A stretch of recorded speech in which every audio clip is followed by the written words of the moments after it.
Welcome to the Agent Leader Podcast. My name is Brent Kelly, your host. Thanks so much for joining me on this episode.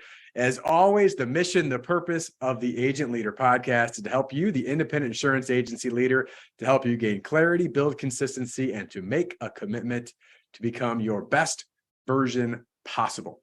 And we have launched our best version possible experience at Sitkins Group. If you want to learn more about that and how you can partner with us, we're looking for growth-minded agencies. Go to sitkins.com/experience, sitkins.com/experience for the best version possible experience. And I'll tell you, as an agency leader, you are in for a treat. I've got a great guest on this episode of the Agent Leader Podcast. I always want to bring in people that can provide resource, different perspectives, unique perspectives, add value to you, the independent insurance agency leader. And I've got a great guest today. I've got Art Betancourt, who is the CEO of AE Betancourt in the great state, if I'm not make sure, of Michigan, Grand Rapids, right. Michigan, right? So I want to bring Art in, and I'll let Art, I'll let you kind of share about your backstory a little bit, and what it is that you do specifically at AE Betancourt to help listeners of this podcast, because I got to officially meet Art we just were talking about that before we started recording, late March, early April of this year. Seems like it was 2 months ago, but it was like 6 months ago as we record this. So time flies. But welcome to the podcast, Art. Thanks for being a guest.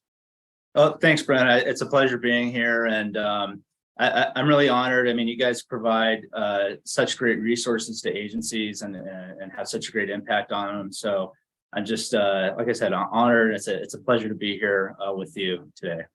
Great. Well, thank you. And if you could, I'd love for the audience to hear a little bit about, kind of obviously what you do at AE Betancourt, what that means to them as agency leaders. I know it ties into stuff that we talk about all the time when it comes to people. So if you could just kind of share a little about what you do and why it matters, because it does.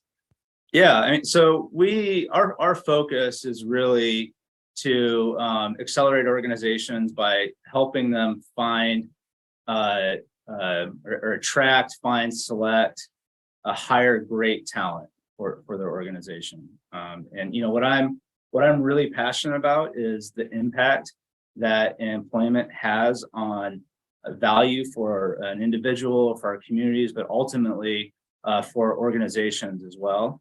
And so I like to, as a company, we really, our focus is to create that impact on value through helping agencies find great talent.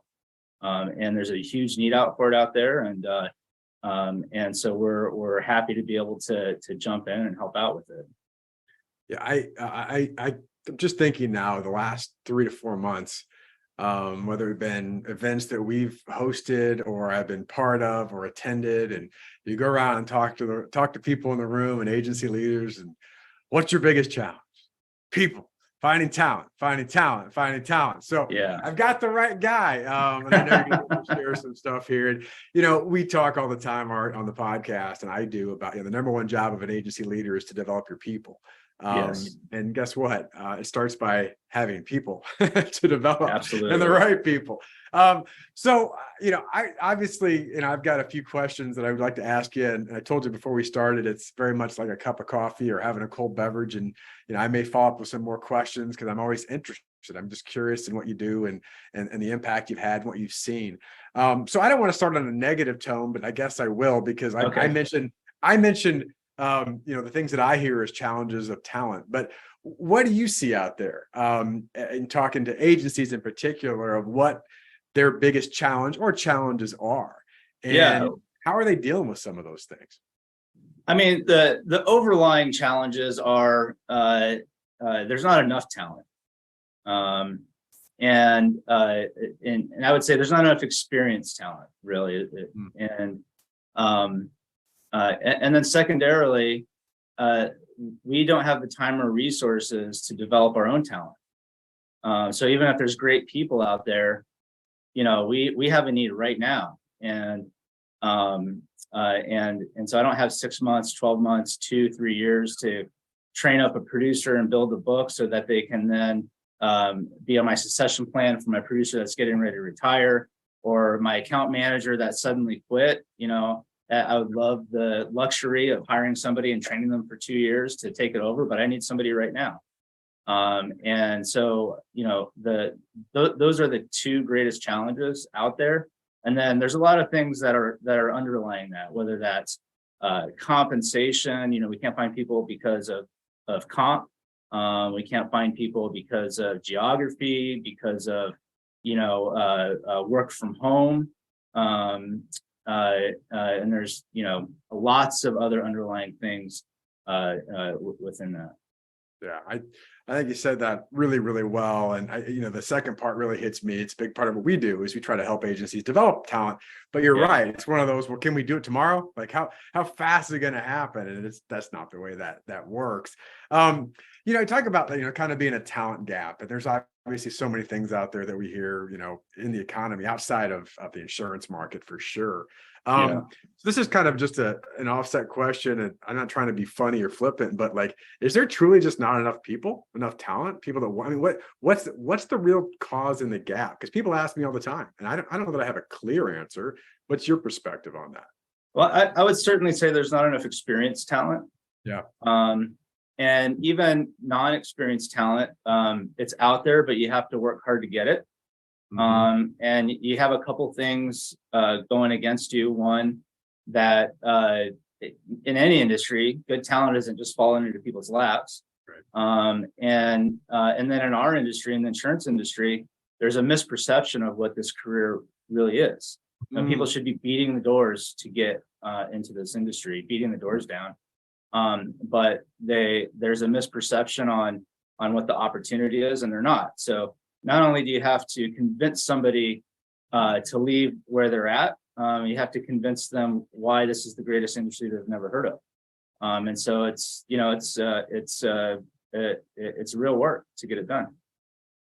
Yeah, I don't know if it's a good analogy or not, but I use it all the time. So let's keep going with it. But I mean, I'm a big college sports fan, and I look at like programs. It's like it's recruiting, right? And it's such a big part of, hey, you want to win games. The best coaches, the best coaches find the best talent. But as you're saying, it's two parts of this. Number one is, do they even want to play that sport, right? Be in the industry. And number two, if they do want to play that sport or they're good in the sport, how do I get my message to stand out above all these other people that want that talent too? And it's so scarce, and finite. And, it's one of those things that it's interesting because I'll always find a few agencies that go, actually, we're doing great. And this is the buzzword that's hard to define. It's like, what is it? They got good culture. Well, how do you establish that, right? That takes time. So I want to kind of, put this into a positive light, so to speak, and kind of get solution minded with you a little bit. With the talent, you said lack of talent and experienced talent, I guess, is what you said mostly there, and then not enough of it. Yeah. Does that provide some opportunities? And if so, what is it? And part of it's a big part of what you guys do to help agencies with some of this to help bridge that. But, in the talent world, like what opportunities do agencies have? What are things agencies could and should be doing? Well, I mean, first of all, you talked about developing talent. And, that's if you need it now, it's too late. And so the number one job, I think, of leadership in business, and great CEOs saw this: Jack Welch, Steve Jobs, Elon Musk, right? If you read their biographies or read what they did, their number one initiative is they went out and found the talent. Yep. And not only did they find the talent, they created they created processes and institutions within their organizations to find talent and to develop talent as well. And so first and foremost, I think you have to look out. The opportunity is to look out 2 or 3 years down the road and say, what does the future look like for us from our needs? What does the future look like for where we need to grow? What does the future look like for the people that we think are going to retire? And let's add 10% for attrition that we're not expecting. And then say, how do we develop that talent now? And so that's one thing. The second opportunity with experienced talent is because there is such a talent gap and there's so much movement, there is experienced talent that are ready to go to that next level. And as people begin to move out, you're able to bring them, give them opportunity to move to the next level, or opportunity that they may or may not have had before, to grow into a position. And so that's one benefit of that talent gap, with people aging out, not enough people getting in. There's more opportunity for those people that are in it. And then the question is, how do we show those people that opportunity at our agency? And then there's all kinds of great talent out there that might not be a great fit for where they're at, but might be a good fit for you. And for a lot of reasons. It could be because of geography. It could be because, one producer is really good at going after $20,000 accounts, but the agency's sweet spot is $5,000 accounts, or vice versa. They're really good at going after $5,000 accounts, but some agencies their sweet spot is $20,000 accounts. Yep. So it's really about defining what is right for you, what success looks like for the role, what you want that person to accomplish. We call it performance-based hiring metrics, and then aligning what you're looking for with those metrics. And then finding those people that are right to give that opportunity to. But it takes work, and it takes, I call it a total talent pipeline. And it's passive and active candidates, active and passive search. And, there's room for job postings. That's passive search for active candidates. There's room to hire recruiters, which is what we do. That's active search for active candidates, even passive candidates. There's referral programs that you can do with an organization. It can't be just one solution.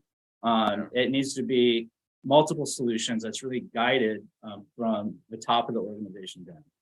Yeah, that's well said, Art. And I taking notes there. A couple of things. It goes back to my college sports thing again, but it's interesting too, because we work a lot with sales teams as well, and with agencies, and there's such similarities of, I'm working with a producer, talking to a producer about, are you always prospecting? It's like, for an agency leader, are you always recruiting? And I think you said it really, really well. And, it's interesting, and this isn't to slight any agency out there. It happens, but it's like, we know someone's going to be retiring for 2 or 3 years. We see it coming, and then we're suddenly surprised. Oh, what are we going to do here? And, again, sometimes there are surprises. I get that. It's like, absolutely. It's like when I get surprised that Christmas happens every year. It's Christmas again. They always have it December 25th. Like, oh, I guess we do got to go shopping. And then, of course, the development of talent. And then I thought it was really interesting, as you said that, is finding the fit. Just because it doesn't fit somewhere else doesn't mean it may not fit, in your place, or vice versa. And yeah, my college, my college analogy there is, I think it is really what some great coaches do at run programs in college sports. Is maybe they can't compete against some of the biggest names out there, but they develop talent well. People see that and they go, I don't know if you're a fit here, but I can see how this is going to fit here.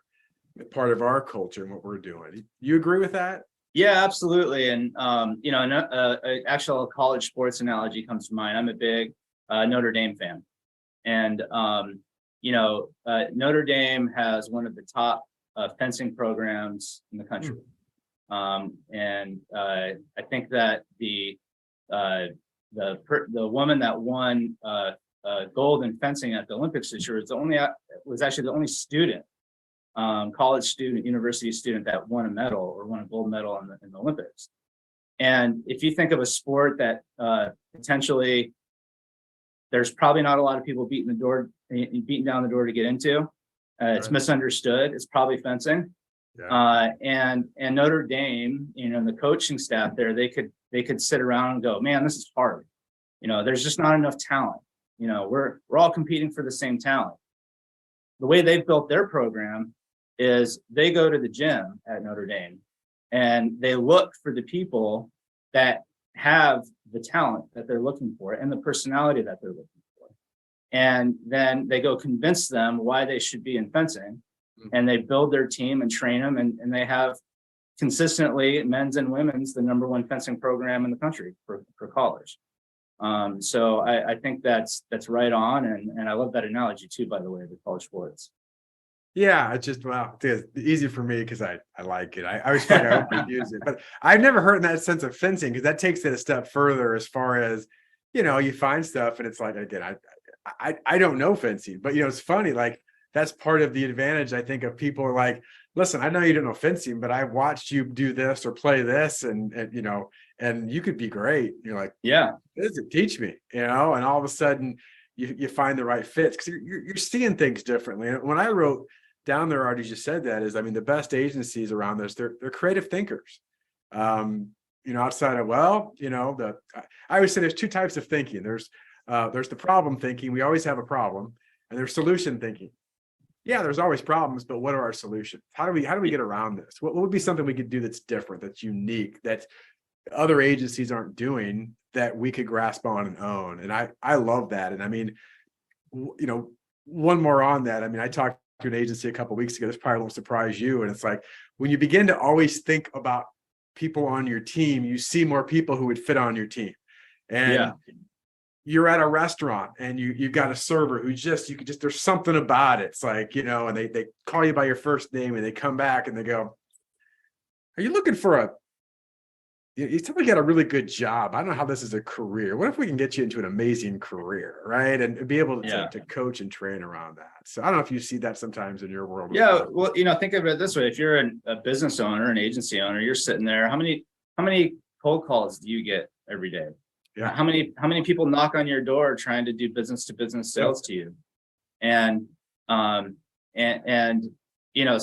it's as simple as a conversation is going, hey, tell me something. You're a great salesperson. Do you start from scratch every year? Yeah. My goals change. I everything that I did the year before goes away, and I got to hustle. And then the follow-up question is, could you imagine in 10 years from now, if whatever you sold today, you'd still be getting residual commissions off in 10 years? What do you think that would do to your career and your income and your family? And there's so many examples like that of why being a producer in the insurance industry is great. I could name off 10 of them, right? And so there is talent all around us, and we just got to be looking for it. Yeah, that's a great point. It is. I'll just tell you real quick. I started right away at 22 years old as a commercial lines producer, and I struggled for it. It's a tough deal out there. But it's funny. I remember even early on in my career, talking to people in networking events. Person that's real estate, whatever, and I'm like, it's like every time you sell a house, like you just have to go sell another one, right? Yeah. Like, could you imagine if you got a commission check every time somebody paid a mortgage? That's what I mean. I was like, wait a second, that's it? Like, yeah, you just got to go out and find more. And I'm like, oh, outside of the fact that, a lot of insurance is required, let alone. So anyway, it's interesting.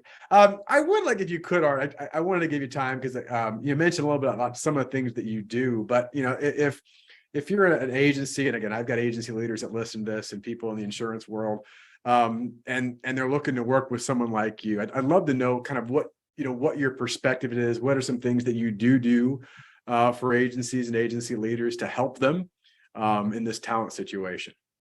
Yeah, and maybe if it's okay, I'd like to share just a little bit of my story to kind of lead to that. And maybe absolutely. I should open with this, but I started in this business about 15 or 16 years ago, and joined a well-known national consulting firm and helped build a third-party a recruiting platform that was really focused on helping agencies hire producers. And about 7 years ago, I just made some crazy life decisions and started AE Betancourt, went back to school, got my MBA at Notre Dame, had a fourth kid. And when I looked at what do I want to build, what do I love, again, it goes back to that impact. The very first person that I placed, an agency owner came to me and said, hey, I have a business problem. I want to perpetuate. I need partners. I need to hire great producers. And the very first person I ever hired for that agency, 5 years later, became a partner, and he's still there today. And the recruiting model in general, what people are typically think of as recruiting, is broke. It's a $150 billion industry, the client satisfaction rate of a cable company. And the reason is because the way the fees are structured, it creates incentives for recruiting firms or recruiters that don't align with the interests of the client or the candidate. And so I thought, man, there's got to be a better way to do this. And so that's where we developed what we call recruiting as a service. And when we engage with people, we're able to do it in ways that other firms can't or won't do. You know, one of our values is acting as a partner. And so in our process, we are transparent. And what that means is we actually share a candidate database with our clients. We also show the work that we're doing on a day-to-day basis. We are a dedicated resource so that if we're doing a search for an agency, we're not doing the same search for another agency in the same market. So you know that you're getting the best of us. The best candidates are representing you, and you get a percentage of our time. And so we find, through that, we get better, faster outcomes. It typically reduces the cost by about half of what you'd normally pay.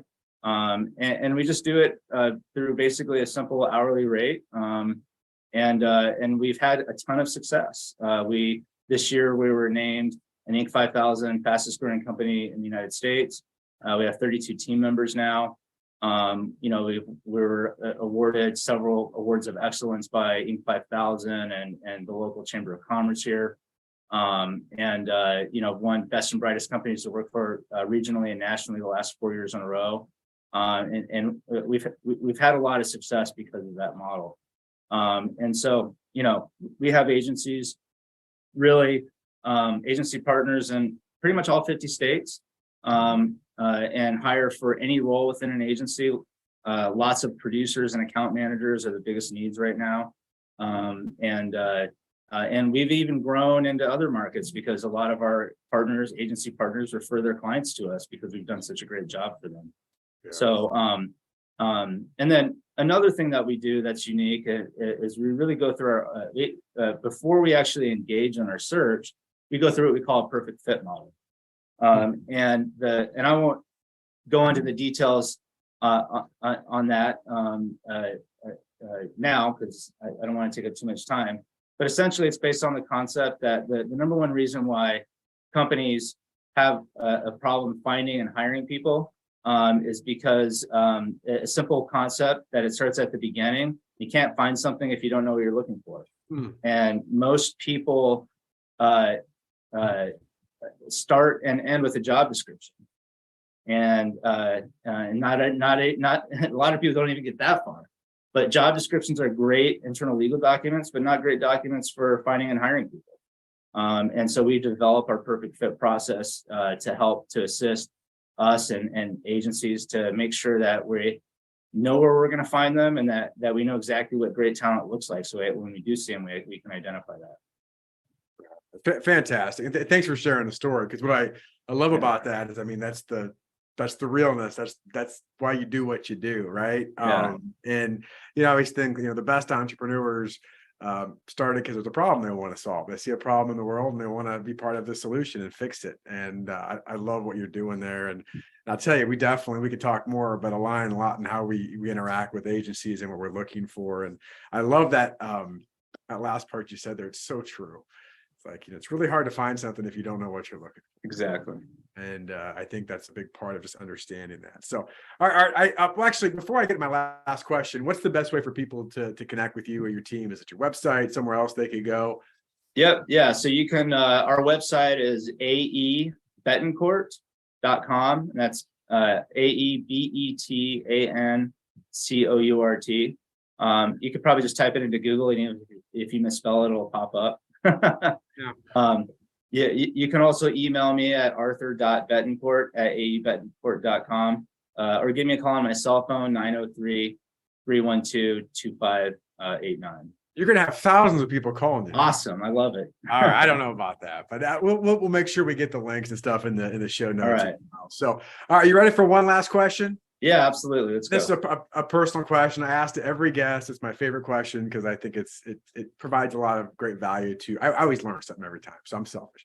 But here's my question: if you were having a conversation with the younger version of you, and I don't care how far you want to go back, Art, but we could say 20 years ago or something. But you see the younger version of you just starting off, kind of in your adult life, so to speak, and they're looking up at you, or I guess probably the same height, looking at you, and they say, "Hey, older, more experienced, wiser, better looking Art. What's one piece of advice you'd give me?" I'd probably say go get it.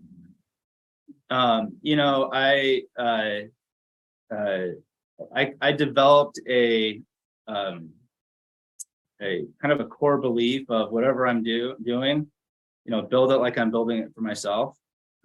And I would say start doing that earlier, and believe in yourself and go build it for yourself if you need to. And go get it, man. Just believe in yourself and go get it.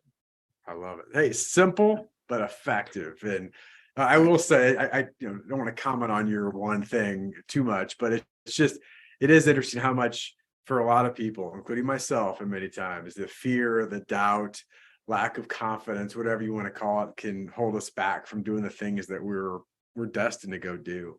Absolutely. And so it's awesome that you took that leap in what you're doing. So, well, Art, again, I respect your time. I appreciate you being on the podcast. I know the listeners are going to get great value from you being on it. So any final words before we depart? Brent, thanks so much for having me on the podcast. I really appreciate it. And looking forward to, continuing our relationship and seeing the impact that you guys are having on so many agencies. And if we can help in any way, just keep us in mind. So really appreciate everything. Yeah. Thank you so much, Art. And thanks for being a listener. If you're getting value from this podcast, please leave a rating and review. I'd much appreciate it. And again, if you want to learn more about how we partner with agencies to be an agency growth partner, working with an entire agency, masterminding, the training, coaching, go to sitkins.com/experience, sitkins.com/experience. Thanks for listening. Take care.